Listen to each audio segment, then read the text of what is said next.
The morning fog clung to the lake like a heavy blanket, muting every sound except for the faint lapping of water against the old wooden boat. The world felt frozen in time, the kind of silence that pressed into your chest and made every breath feel heavier. On that boat lay Sheriff Daniel Carter, his wrists and ankles bound tightly with coarse rope. His uniform was soaked, his face pale, lips trembling slightly in the cold. The badge on his chest still glimmered faintly through the mist, but he looked far from the protector he once was. His eyes were shut, as if he were lost in a dream, or a nightmare he couldn't wake from. On the shore stood Emily Turner, her red jacket bright against the dull gray fog. Her chest heaved as she leaned forward, one trembling hand gripping the boat's edge. The other hand hovered near Daniel's chest, afraid to touch, afraid to confirm what she feared most. Her German shepherd, Rex, paced anxiously on the frozen earth, barking and growling at the still water. His nails scraped against the wood when he dared step closer, as though urging Emily to act faster. Emily's voice cracked as she whispered, "Daniel, please, don't leave me like this." The sheriff's fingers twitched. "Just barely," Emily gasped. Tears blurred her vision, but she saw it. He was alive. Weak, but alive. The past that haunted them. Emily and Daniel weren't strangers. They had known each other since childhood, growing up in the same small lakeside town of Millbrook, Pennsylvania. Daniel had always been the strong one, the boy who stood up to bullies, the one who walked Emily home after dark. He became the sheriff at just 30, respected by everyone, feared by those who broke the law. But behind his badge and tough voice, Daniel carried a loneliness that few ever noticed.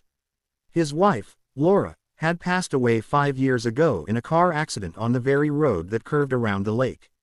Since then, Daniel had buried himself in work, using duty as a shield against grief. Emily, on the other hand, had her own scars. She had left Millbrook for college, chasing dreams in New York, but life dragged her back when her mother fell ill. She had been taking care of her ever since, her days spent balancing hospital visits and working at the local diner. She never expected to reconnect with Daniel, until Rex, her loyal dog, ran off one evening and Daniel helped her find him. That moment, in the glow of Daniel's flashlight by the lakeshore, had felt like destiny pulling them back together. But destiny was cruel. The night before, the events that led to this morning's horror were etched in Emily's mind. Just last night, she had gone to the diner to close up when Daniel walked in, his jaw tense, eyes darker than usual. "There's something wrong in town, Em," he had said, lowering his voice. "I think someone's targeting me." She laughed nervously, thinking it was another one of his late-night worries. But the seriousness in his eyes froze her. He pulled a folded note from his pocket. The paper was damp, smeared with lake water. Scrawled in black ink were 5 chilling words. "The lake will take you." Emily's heart skipped. Who would? Daniel shook his head. "I don't know yet, but I have enemies, Emily. And whoever this is, they want me gone." She remembered gripping his hand tightly across the diner table, whispering, "Then you won't face this alone." Those were the last words she had spoken to him before everything fell apart. Back to the boat. Now, hours later, here he was, tied, half-conscious, drifting in a boat on the lake. Emily climbed in, her knees shaking as the wooden planks creaked under her weight. Rex barked wildly, but she hushed him. She placed her hand against Daniel's cheek. His skin was cold. "Daniel, it's me, Emily. You're safe now." His eyelids fluttered open. For a moment, confusion clouded his eyes, then relief. His lips parted, and he managed a hoarse whisper. "Emily, run." Her blood ran cold. "No, I'm not leaving you. Please," he croaked, his throat raw. "They'll come back. Don't let them find you." Before she could respond, something in the fog shifted. A faint sound, the crunch of boots on frozen ground, echoed across the lake. Emily froze, her breath hitching. Rex growled low, ears perked, staring into the mist. Someone was out there, watching. Emily's grip tightened on Daniel's bound hands. "Who did this to you?" she whispered, her voice trembling. Daniel swallowed hard, fighting to keep his eyes open. "Not safe. Not here. The Turner family. Emily, they're after you too." Her heart stopped. "What are you talking about?" "My family." But before he could answer, a shadow emerged in the fog. A tall figure. A man in a dark coat, face hidden beneath the brim of his hat. His steps were deliberate, each one crunching louder against the icy ground as he approached the edge of the lake. Emily's heart pounded. Rex barked furiously, teeth bared, ready to attack. The stranger stopped. His voice was low, almost calm, but carried across the water like a blade slicing the silence. "You should have stayed away, Emily." Emily's blood turned to ice. She knew that voice. And it wasn't a stranger at all. It was someone she once trusted. Emily's breath came in short gasps as the figure loomed closer through the fog. The man stopped at the edge of the lake, his black boots sinking slightly into the frost-bitten earth. The brim of his hat hid most of his face, but Emily didn't need to see it. She knew the voice, the stance, the quiet menace in the way he stood. It was Victor Hale. The name sent a chill down her spine.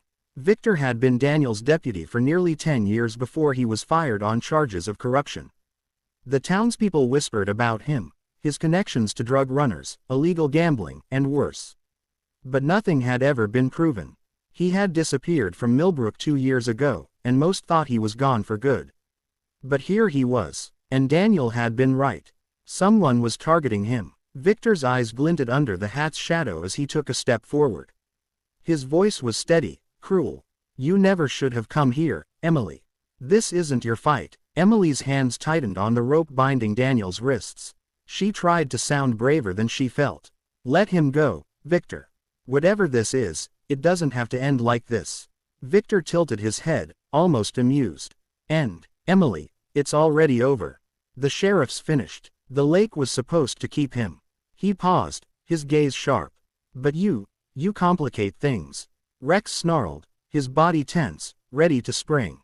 Emily's pulse raced. She looked down at Daniel, who was trying to stay awake, his lips barely moving.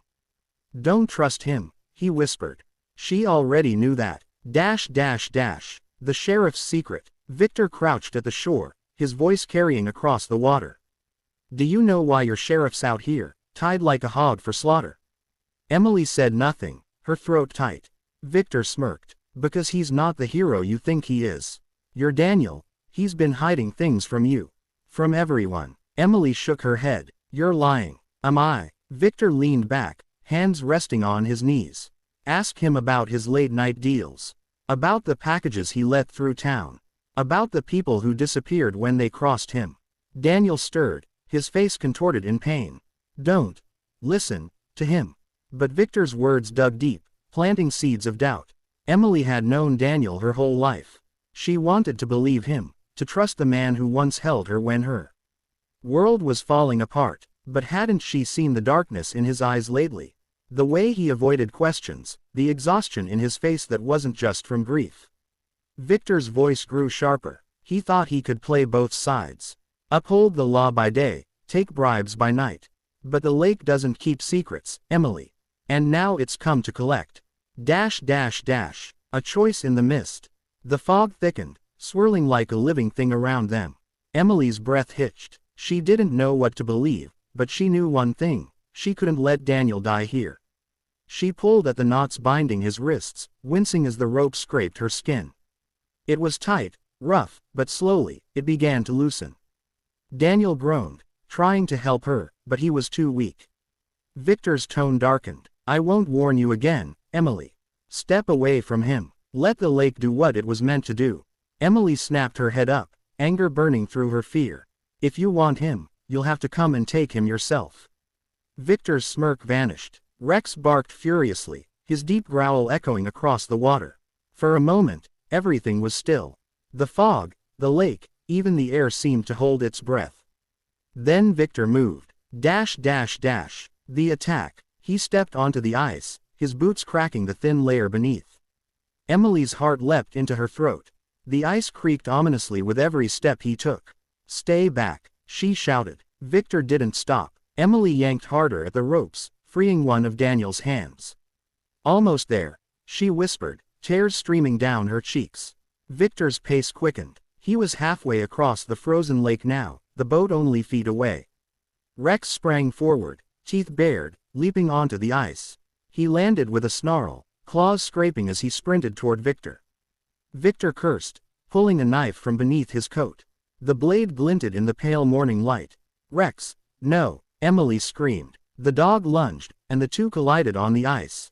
The crack of breaking frost echoed across the lake as Victor struggled to fend off the furious shepherd. Emily's hands shook as she worked the ropes loose. At last, Daniel's wrists came free. She moved quickly to his ankles.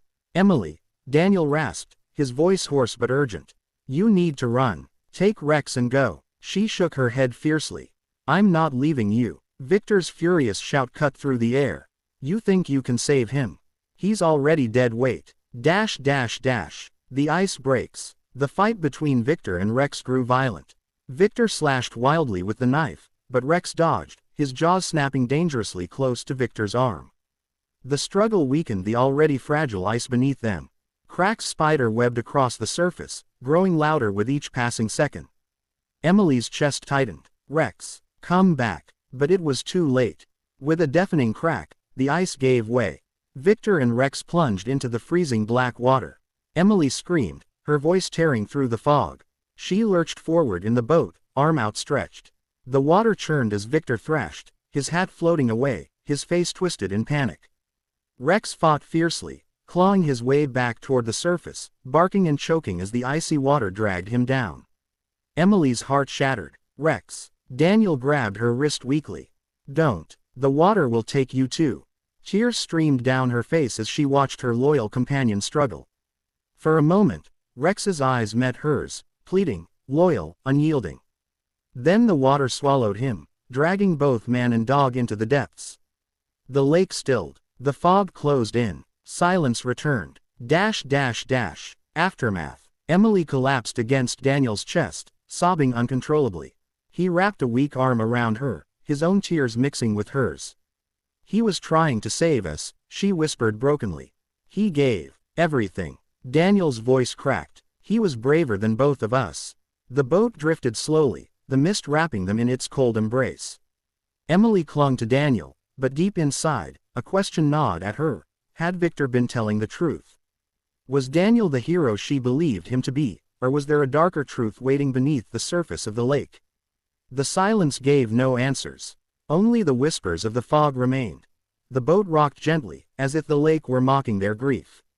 Emily's cries still echoed in her chest, every sob a knife. She wiped her face with trembling hands, staring at the spot where Rex had disappeared. The water looked calm again, cruelly indifferent, like nothing had happened. Daniel coughed weakly, his breath shallow but steadying. Emily, we have to move. Victor won't be the only one. She lifted her tear-streaked face, eyes burning. The only one? What are you talking about? He's gone. He's dead. Daniel shook his head slowly, his voice low and broken. Victor was just the beginning. Dash dash dash. Shadows of the past. Emily's fingers worked at the last knots around Daniel's ankles, her hands numb from the cold and fear. You keep saying things, but you don't explain. What is happening, Daniel? Why are they after you? The ropes fell free. Daniel pulled himself upright with a groan, his body stiff and battered. He stared out at the fog, his jaw clenched. I made a mistake, he admitted finally. A mistake years ago. I thought I could protect the town, but I crossed a line. I thought no one would ever find out. Emily frowned, confusion mixing with anger. What mistake? Daniel's eyes darkened. I made a deal with Victor. When he was deputy, we discovered a drug operation using the lake to smuggle shipments at night. Instead of shutting it down, I let one run through, just one. I told myself it was for the greater good, that we'd track it back to the top. But Victor, he swallowed hard. He kept taking more. He wanted money, power. And by the time I realized, it was too late. If I exposed him, I'd expose myself. Emily felt like the ground had shifted beneath her. The man she trusted, the boy she'd grown up with, the sheriff she believed in, he wasn't spotless. He wasn't untouchable. He was human, flawed, haunted by choices that chained him to the very darkness he fought. Her voice cracked. So Victor was right. You betrayed your badge. Daniel's shoulders sagged. I betrayed myself. The silence between them was heavy, broken only by the gentle creak of the boat. Emily wrapped her arms around herself, staring at the water. She didn't know whether to hold him closer or push him away. Dash dash dash. The threat grows. The stillness didn't last long. From somewhere in the mist came a sound, a distant hum, faint but growing louder. Emily's heart leapt. Do you hear that? Daniel nodded grimly. An engine. Sure enough, the faint outline of a motorboat began to materialize through the fog, its headlights cutting pale beams across the water. It was moving fast, slicing through the silence. Daniel's voice hardened. They're not done. They know I'm alive. Panic surged in Emily's chest. What do? We can't outrun them in this thing. Daniel's eyes scanned the shoreline, sharp despite his weakness. We don't run. We hide. He grabbed the oars, his strength barely enough to paddle. Emily joined him, their movements clumsy but desperate. The boat crept toward a cluster of reeds near the northern edge of the lake, a place they used to play as kids, hiding from the world. The motorboat drew closer. Shouts carried across the water, male voices, harsh and commanding. Check the shoreline, one yelled. They couldn't have gone far. Another barked. Emily's chest tightened. Her mind raced with the memory of Victor's words. The Turner family, they're after you too. What did he mean? Why her family? Dash dash dash. Secrets in the fog. The reeds closed around them like protective arms. Daniel crouched low in the boat, pulling Emily down beside him. His breath was ragged, his eyes fierce. If they find us, you run. Don't argue. She shook her head violently. I'm not leaving you. You already lost Rex because of me, he whispered, guilt carving deep lines in his face. I won't let you lose yourself too. The voices grew louder. The motorboat circled, its engine rumbling like a predator in the mist. A spotlight cut across the water, slicing dangerously close to their hiding place. Emily's heart hammered so loudly she thought they'd hear it. The beam passed, and for a moment, silence returned. Then, out of nowhere, a voice boomed across the lake. Emily Turner, we know you're with him. Come out, and maybe you'll live. Her blood froze. They weren't just after Daniel. They knew her name. Dash dash dash. The choice. Emily clamped a hand over her mouth to keep from gasping. She turned to Daniel, her eyes wide with fear. How do they know me? She whispered. Daniel's expression was grim, haunted. Because this goes deeper than you think. Your father, he hesitated, as if the words themselves carried weight. He was part of it too. Emily's mind spun. My father. No. He died when I was 12. Daniel shook his head. He didn't just die. He was silenced. The same people behind this lake. They made sure of it. Her chest tightened, the ground beneath her memories cracking apart. She remembered the night her father drowned, the whispers that it was an accident. The closed casket, the pitying looks from neighbors. Her mother never spoke about it again. Tears filled her eyes. You knew. I suspected, Daniel said quietly. But I couldn't prove it. Until now. The voices came closer. One of the men shouted, search the reeds. They're here somewhere. Daniel gripped Emily's shoulders, his eyes blazing despite his exhaustion. Listen to me. You have to choose. If they find us, I'll distract them. You run for the diner, find the back storage room. There's evidence hidden there. It'll explain everything. Emily shook her head, sobbing. No, I can't leave you. You have to, he insisted. The truth is bigger than me. Bigger than both of us. The reeds began to rustle. The spotlight swept closer. Emily's entire body trembled as the choice loomed before her. Stay and fight with Daniel, or run and uncover the truth. Dash dash dash. The reeds break. Before she could decide, the reeds split open. A man in a heavy coat and ski mask pushed through, his gun gleaming in the pale light. His voice was sharp, merciless. Found them. Emily's scream caught in her throat. Daniel lurched forward, shielding her with his body despite his weakness. The man raised his gun. But then, bang, a shot rang out from somewhere in the fog. The masked man collapsed into the water with a splash, his weapon tumbling from his hands. Emily gasped, clutching Daniel. What just happened? Another voice called out, calm but cold. Emily. Daniel. It's time we talked. Emily's blood ran cold. She knew that voice, too. It wasn't Victor. It wasn't a stranger. It was someone she never expected.